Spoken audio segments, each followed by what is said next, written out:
What happens when a grieving family's tribute to their deceased child becomes the target of cruelty and hate?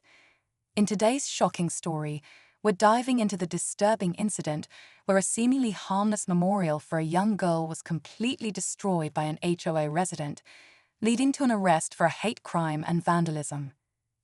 It all started when a local family placed a small memorial in front of their home to honor their daughter, who tragically passed away.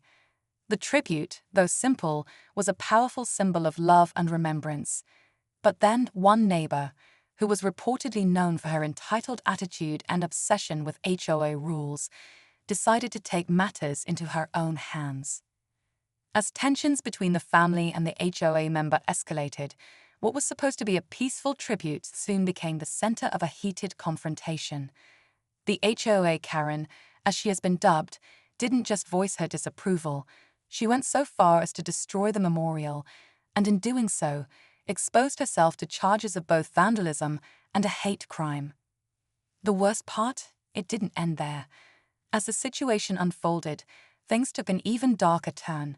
Stay tuned, because what happens next will leave you stunned. To understand what led to this shocking act of destruction, we need to go back a few weeks. The family, still deeply mourning the loss of their young daughter, had carefully arranged a small memorial in their front yard. It was a beautiful tribute, candles, flowers, and a framed photo of their little girl. It wasn't extravagant, but to the family, it meant everything. It was a place where they could grieve, reflect, and feel connected to their daughter, even after she was gone. But not everyone saw it the same way. The woman responsible, known in the neighborhood for her strict adherence to HOA rules, took issue with the memorial. She believed that it violated neighborhood guidelines about decorations and front yard aesthetics. Instead of simply addressing the issue in a calm, respectful manner, she chose to take things much further. It didn't take long before she showed up at the family's house, standing at the edge of their lawn with a scowl on her face. In a fit of rage, she tore down the flowers, smashed the photo frame, and scattered everything across the yard. The destruction was beyond petty. There was clear malice behind her actions. As if that wasn't enough, witnesses said she made hurtful, cold-hearted comments about the family's grief. But it didn't stop there. The community's reaction was intense, and soon the situation would spiral out of control. As news of the incident spread, the community was divided. On one hand, many neighbors were appalled by the HOA Karen's actions, calling her behavior callous and completely unacceptable. On the other hand, a few individuals, surprisingly, sided with her, arguing that the memorial had no place in a neighborhood governed by strict rules. They said that while they sympathized with the family's grief, it was about maintaining the order of the neighborhood.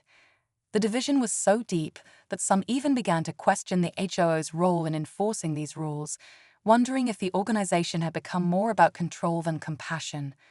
Meanwhile, the family was left reeling. The destruction of the memorial was just the beginning of their emotional roller coaster. In the days that followed, they were flooded with support from some neighbors, but others remained distant, unsure of which side to take. The family's grief was compounded by the sudden hostility they faced, with the HOA member not showing any remorse for her actions. Her disregard for the family's pain only made matters worse, pushing the emotional tension to the breaking point. The situation took an even darker turn when the family received an anonymous letter threatening them if they ever attempted to rebuild the memorial. The letter was filled with cruel words, mocking their loss and suggesting that the HOA Karen had more support than they realized. It was clear someone wanted them to back down, but they weren't about to. The family, already feeling betrayed by the HOA, was determined to stand their ground, no matter what the cost. Now, as the investigation into the incident began, the tension continued to rise. Would the community rally behind the grieving family? Or would the HOA Karen's grip on the neighborhood prove stronger than anyone imagined? The story was far from over, and everyone was wondering what would happen next. The days dragged on, each one filled with mounting pressure for both the family and the HOA Karen. Tensions were growing, and as the community became more polarized, the stakes became higher. The family, still devastated by the loss of their daughter, was determined not to let the vandalism of their memorial go unpunished. They reached out to the authorities, filing a formal complaint for vandalism and hate crime. But as the investigation continued, more unsettling details came to light. The HOA Karen's past was darker than anyone had realized. Reports surfaced that she had a history of harassing other neighbors for minor infractions, always hiding behind the HOA rules like a shield. The family's resolve only hardened. They were no longer simply grieving. They were fighting for justice, for the right to remember their daughter in peace.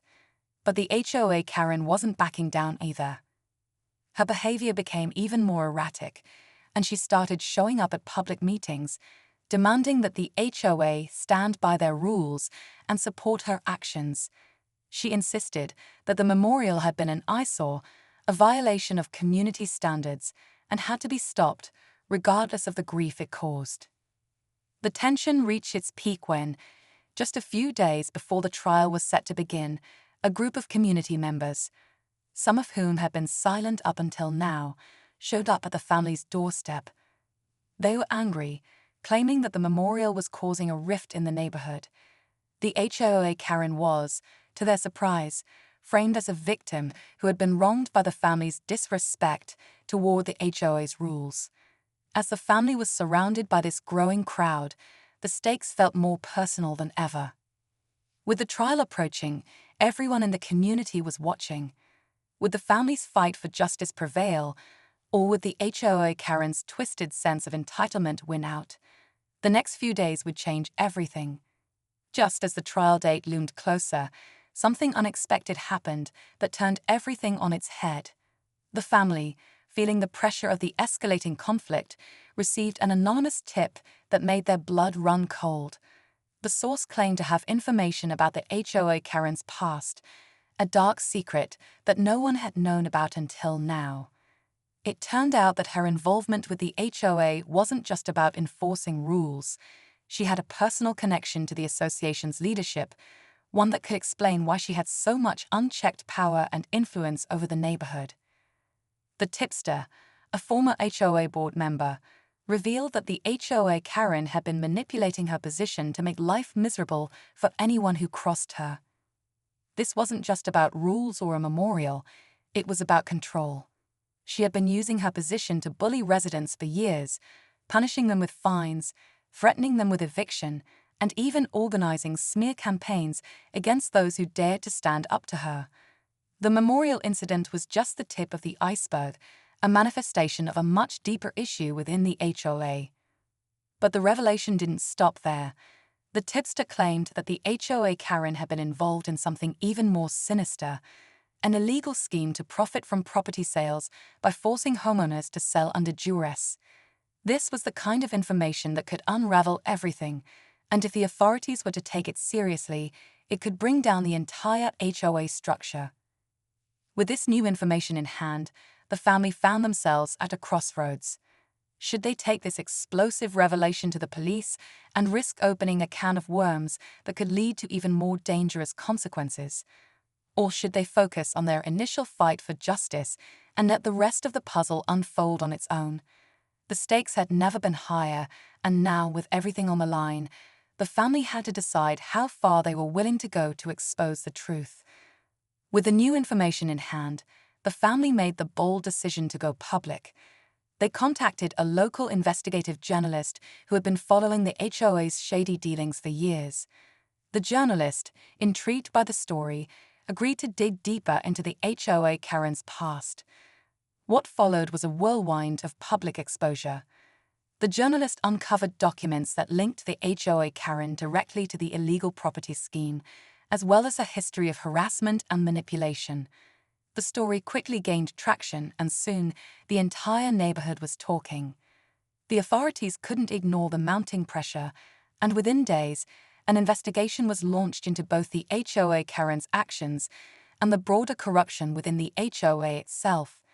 The trial for the vandalism and hate crime charges proceeded, but now there was a much larger case on the table. The HOA Karen was arrested, not just for the destruction of the memorial, but for a series of criminal activities that had been hidden for years. The community rallied around the grieving family, offering their support and applauding their bravery for standing up to the HOA's corruption. But just when it seemed like the family had finally won, another shocking twist came to light. The HOA Karen's arrest uncovered a shocking revelation. She wasn't the only one involved in the illegal property scheme. The HOA president, a figure respected by many in the community, was revealed to be her accomplice. Together, they had been using their positions to exploit homeowners and manipulate the neighborhood for their own gain. The betrayal cut deep, as many residents had trusted the HOA president for years. In the end, the family not only won their battle for justice, but also exposed a web of corruption that had plagued the neighborhood for far too long. Yet, as the dust settled, there was an unsettling feeling that lingered. While justice had been served, the damage had already been done. The community was left to pick up the pieces, with a newfound awareness of the darkness that can hide behind the most respectable facades. As for the family, their grief was no longer just about their daughter. It was also about the betrayal of a system that should have protected them. They had won, but the scars of this battle would stay with them forever. In the weeks that followed, the fallout from the scandal was felt throughout the neighborhood. The HOA president, alongside the HOA Karen, was arrested, and the corrupt practices that had been allowed to fester for years were finally brought to light. The family, while still grieving, found a sense of justice. Their daughter's memory was no longer overshadowed by the cruelty they'd faced. Instead, it became a symbol of resilience and the power of standing up for what was right. As the neighborhood began to heal, many residents came forward to apologize to the family for not speaking up sooner. The community, once divided, slowly began to unite, with neighbors now more committed to ensuring that no one else would ever face the same kind of injustice. For the family, the road to recovery was still long, but they had found peace in knowing they had not only honored their daughter's memory, but also exposed a system that had hurt so many others. The fight was over, but the lessons it taught would stay with the community forever.